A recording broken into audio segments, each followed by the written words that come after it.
Welcome to New Sky TV. A stunning plot twist. Guo Yuxin's new drama Jiahe Zai Xu isn't just addictive, it's a complete knockout. Who would have thought that a short drama with almost non-existent pre-release marketing would suddenly become a trending topic just 3 days after its release? Jiahe Zai Xu didn't have a massive pre-release hype or any big-name stars to prop it up, yet it captivated audiences with a single scene of kneeling in the ancestral hall. Some say it won because of its subject matter, others say it won because of its pacing, but what truly made it irresistible was Guo Yuxin. This time, she was truly ruthless. The short drama genre is known for its fast, sweet, and satisfying style, with plot twists every 3 minutes, hugs every 5 minutes, filters to the point of being out of focus, and dialogue delivered at breakneck speed. Jiahe Zai Xu, however, goes against the grain. The camera doesn't shy away from the characters, nor does it hide the pain. Guo Yuxin's face is magnified down to the pore level, with veins, sweat, and chapped lips exposed without any embellishment under the high-definition lens. Strangely, you not only find yourself immersed in the story, but it's also incredibly difficult to detach yourself from it. It's not exquisite beauty, but a raw reality, a reality with cracks that contain breath, trembling, and an extreme, suppressed stubbornness. The ancestral hall scene has been hailed by many viewers as the ceiling of short dramas. There's no sentimental background music, only the sound of her labored breathing. Light as if afraid to disturb her ancestors, heavy as if unable to suppress fate. The crisp sound of her tears falling onto the blue bricks is so clear it sends a chill down your spine. The comments section is flooded with, "Don't kneel, I feel your pain." But she refuses to look up. At that moment, the character's dignity and humiliation intertwine, tightening around the audience's emotions. Someone revealed that she filmed this scene 7 times because her breathing wasn't chaotic enough. She said that a truly broken person's breathing is fragmented. It's not just the actors who are ruthless, but also the screenwriters. The appeal of Jiahe Zai Xu isn't simply about escalating slaps in the face, but rather a satisfaction hidden within thorns. Just when you think the female lead has finally turned the tables, you discover the price she paid for her victory was devastating. Just when you think the male lead will step up at the crucial moment, the camera focuses on his back, arriving 3 seconds late. Those 3 seconds are sharper than any sweet talk. The screenwriter writes sweetness with restraint and pain with clarity, making the audience willingly indulge while simultaneously feeling a pang of unease. It is precisely this sweet yet sharp writing style that gives the drama a rare depth. Even more remarkable are the details. The props team insisted that all accessories must be aged, hairpins must have wear, book pages must have creases, and even teacups must have dark circles from water stains.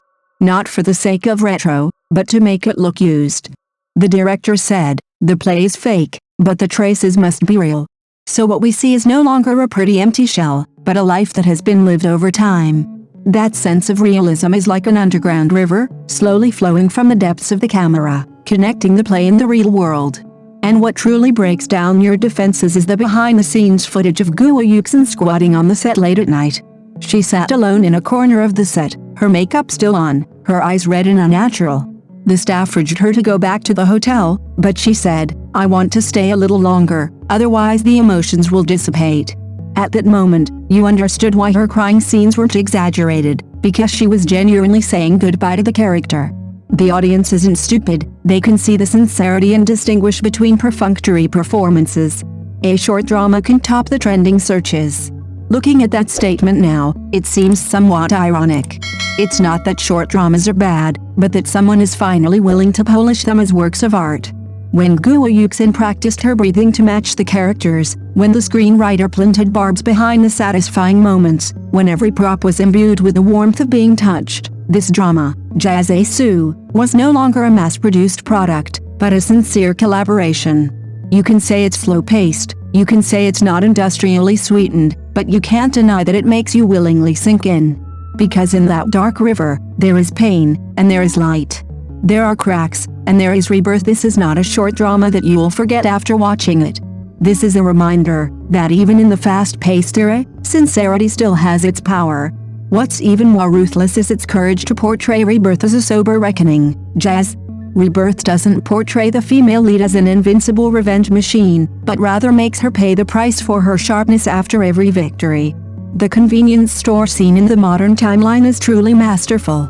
She has just personally sent her past life enemy to prison. Conventionally, this would be accompanied by a celebratory soundtrack, a wide shot, and full lighting. But the director does the opposite. At 11 o'clock at night, the convenience store's fluorescent lights are glaringly cold. She sits alone by the window, holding a steaming bowl of udon. The glass is fogged up, and the snow falls silently outside. There is no celebration, no relief. Only a belated emptiness. As she swallows that mouthful of soup, her atoms apple bob slightly, but her eyes are icy cold. Viewers suddenly realize, revenge has been taken, but the self from her past life, the one who hesitated, yielded, and fantasized about someone holding an umbrella for her, has been buried by her own hands. Was it satisfying? Yes. But after the satisfaction comes a deeper sense of weightlessness. The screenwriter is adept at handling this sweet yet ruthless rhythm. In the first 8 episodes, there are only 2 truly satisfying revenge scenes, the rest are half win, half pain. She defeats her opponent in the conference room, but at home, a similar laugh in the elevator sends shivers down her spine. She speaks scathingly in court, but at night, she's awakened by old dreams, her nails digging into her palms. This imperfect victory makes the character not just a feel-good template, but a living, breathing person. No wonder many highly educated female viewers commented, "Finally, a drama acknowledges that strength isn't about having no wounds, but about learning to bandage yourself." Speaking of budget, short dramas are always efficient, saving wherever possible, but Jiahe Zai Xu poured its budget into the most easily overlooked area, quality. The ancient mansions lack glamorous filters and opulent splendor, their gray walls and black tiles seem to weigh down the size of generations. The wooden beams aren't varnished, but rather etched with fine cracks by fire. A close-up reveals the wood grain as if time has etched its mark. It's not antiquing, it's giving the space a breath of life. The modern elements are even more striking. The office building is located in a newly completed, unfinished CBD. The 4 white walls are as cold as an unfinished life, exposed pipes lie across the ceiling, and the air conditioner vents gleam with a metallic sheen. The female lead walks into the frame in a navy blue suit, her entire being like a newly drawn sword. The background isn't filtered with elitist aesthetics, but rather the raw texture of reality. The workplace isn't about glamour, but about pressure, an inescapable echo. The prop master's line, "Cracks are the marks of wear," almost serves as the epitaph for the entire series. The cracked Haitian jade pendant glitters with tiny sparkles in close-up shots. It's imperfect, but that's what makes it real. Just like the female lead's life, it has cracks and wounds, but it's precisely because of this that it deserves to be seen. Even more incredible is the chemistry between the actress and the script.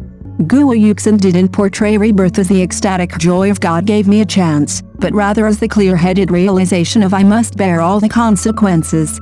Her eyes were flamboyant, yet sharp, her smile wasn't radiant, yet restrained. Especially when facing the male lead, the subtle, ambiguous warmth was perfectly captured, not a love-struck dependence, but rather 2 adults tentatively approaching each other amidst ruins. In one scene, she tells the male lead, "I didn't come here to be saved." Her tone is calm, yet like a hammer blow. At that moment, the comments section collectively fell silent for 3 seconds, then exploded. Because the audience finally understood that this wasn't a traditional sweet romance, but a love story about self-reconstruction. That's why it's so addictive.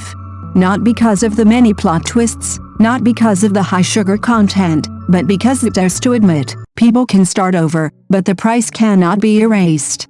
Enjoyment is possible, but it must leave a lingering warmth.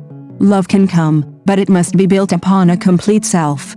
The true madness of Jiahe's promise again lies not in its explosive plot, but in its ability to make viewers reflect. If given a second chance, would you also be willing to move forward with the cracks in your heart? When short dramas stop selling illusions and start selling genuine emotions, they become more than just addictive, they penetrate to the bone. And this time, the audience willingly succumbed. Thank you for watching the video. See you in the next video. Thank you.